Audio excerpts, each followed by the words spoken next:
Mallory Hartley, Dave Campbell's Texas Football, alongside the Director of Recruiting, Greg Powers. How's it going? Great. Recruiting season. It sure is recruiting season. We are about to enter the month of April, and we're about to ramp things up here when it comes to recruiting. So let's go ahead and continue our series of releasing the top 10 prospects by position group. And today, we're going to talk about some big boys. We're talking about the offensive tackles in the class of 2026. And we're going to start off big here, literally big, with Felix Ojo out of Mansfield Lakeridge. 6'6", 285. He's the #1 overall offensive tackle in the class of 2026. And he's considering offers from and making official visits to programs like Texas, Michigan, Ohio State, Ole Miss, Oklahoma, all the big dogs. Yeah, no doubt about it.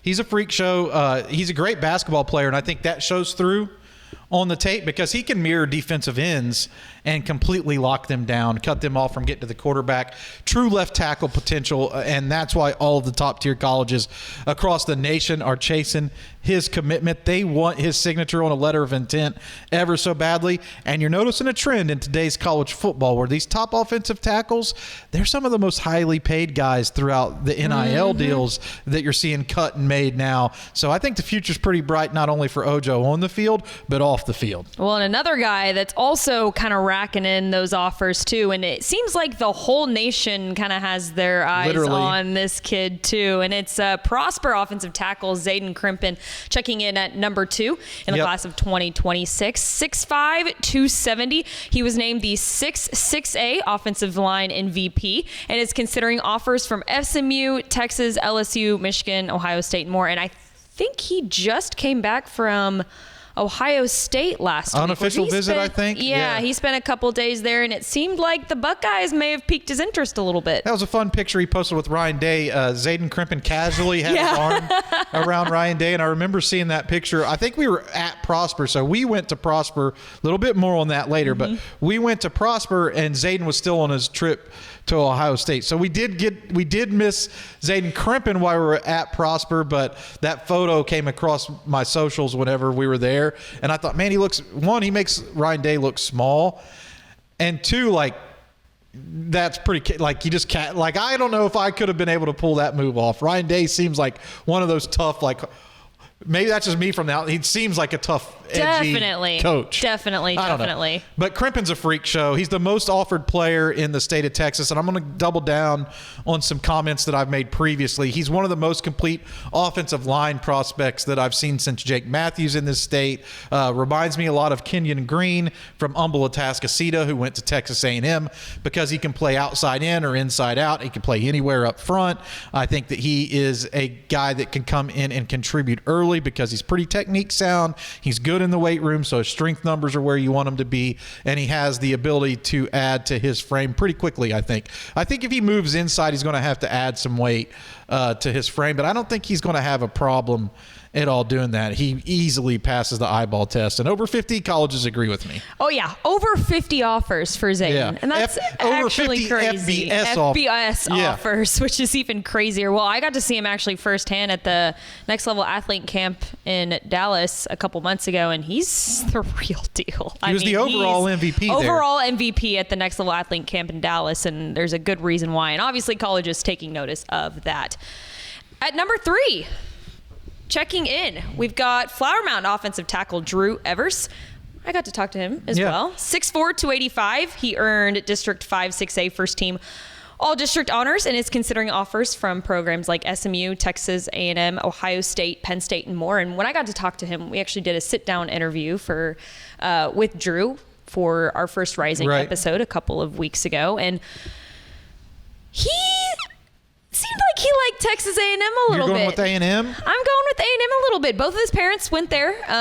He went to Kyle Field for the first Texas A&M game this season against Notre Dame. And he was telling me, he was like, man, the atmosphere in Kyle Field was electric. He did smile when he spoke about Texas A&M because his parents went there. So I read into a little bit of what your interview was there. And, of course, if you want to watch it, you can check Drew Evers' profile out or our YouTube channel and get that interview with Mallory and Drew. But I will say that his brother Nick went through the recruiting process. He's also been in the transfer portal as well. So they, as a family, understand the recruiting process in depth. And I don't think that he's going to make a decision based just off of family familiarity or it's close to home. I think he's really going to look at this as a business decision, try to pick the best school that not only helps him progress his career, but also turns him into a better person long term. So it'll be interesting to see where he finds that fit. Now, on the football field, this is another guy. I feel like I could have rated Drew as a center or a guard as well. I'm leaving him an offensive tackle for now, but he's an extremely versatile offensive lineman who he can snap. So he can play anywhere up front, all 5 positions. He could play anywhere. So this is a guy that I think should rate as an offensive tackle, but wouldn't be a surprise at all to see him slide inside to get early playing time or even end up playing center. I love his roster flexibility. That makes his value extremely high to me. And just to get a little bit more context here, I know we talked about this with running backs, but the top 5 offensive tackles are also all rated as 4 stars right now for DCTF. Right. So I can only imagine how you felt even putting this list together, because I'm sure it was very tough. And I'm guessing I'm going to just say at least all of them on average have 40 offers with Zaden and Felix up there around 50. So you're talking about, 170 offers between these 5 prospects. So a lot of money on the table, cash on the table, play checks. And another guy with 40 offers on the table. It's Prosper offensive tackle Bryce Gilmore. At 6'4", 275, he earned District 6A, first team all-district honors, and is considering offers from Texas Tech, Arizona State, Arkansas, Ole Miss, Penn State, and Vanderbilt, which he has all official visits scheduled. We got to talk to him last week when we went to Prosper, like you mentioned. How about that? 2 offensive tackles from Prosper in the top 5 in the class of 2026. Both are elite guys. That speaks to how tough and how much depth they have on this offensive line. Honestly, year in and year out. Yeah, Texas is always loaded with top-tier prospects. One of the trends that I've noticed with this particular group is the versatility. Zaden Krempin plays left tackle. Gilmore plays right tackle on the team. Also, Sean Stover, who plays center, is committed to Duke. So you're talking about 3 P4 level offensive linemen on the same offensive front. You just had Connor Carty on the line as well. Also, Will Endicott, 2027 prospect on the rise, somebody that you're going to be seeing more content on here very soon. But that Prosper offensive front is loaded. But Gilmore passes the eyeball test like no other. Like when we walked on the field, the practice field at Prosper, did you immediately notice Bryce Gilmore?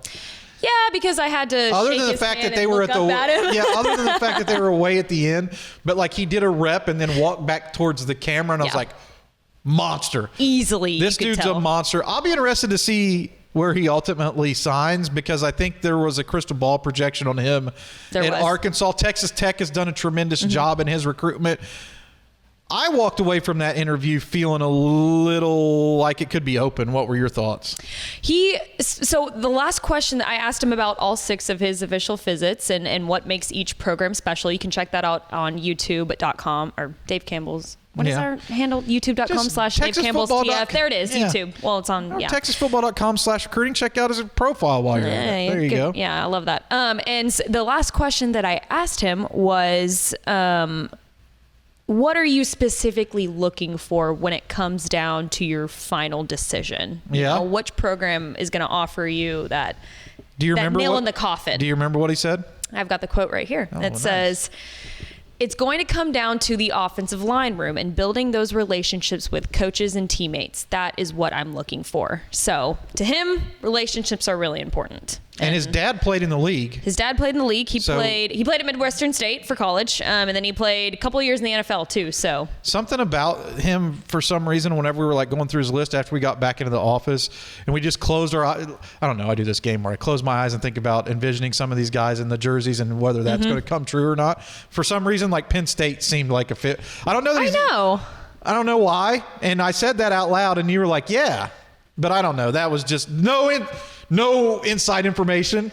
That was just I guess a game we were playing, thinking about where he might pick. And checking in at number 5 in the class of 2026 when it comes to the big boys, offensive tackles, it's Melissa's Max Wright.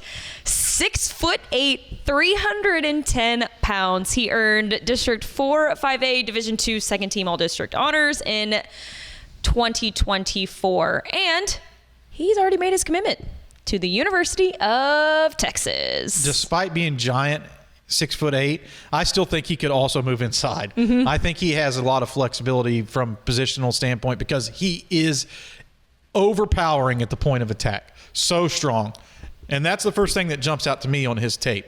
He is the first committed player on this list, so the Texas Longhorns do currently hold the highest rated in-state commitment from an offensive lineman. So tip of the cap to Steve Sarkisian and the Horns. But Max Wright is just one of those guys who, if you put somebody in front of him, he's just going to drive him back. He's going to drive him off the line, and I think that he has a lot of upside. I think he has NFL potential because he's so strong, so big, and it was a tough choice because the guy right behind him, Avery Morcho from Fort Bend Ridgepoint's plenty athletic, but for now we're giving the edge to Max Wright because he's so overpowering. Well, I was going to say, I mean, we were talking about earlier, all these guys, I mean, they're all very similar, right? I mean, it's very flexible. This list can change overnight, right? I mean, and the season's approaching too, so nothing's set in stone yet. I mean, things can change, but as of right now, that's our top 5 offensive tackles in the class of 2026, and we'll keep releasing our prospect rankings when it comes to position group throughout the week. So keep it locked on TexasFootball.com/recruiting.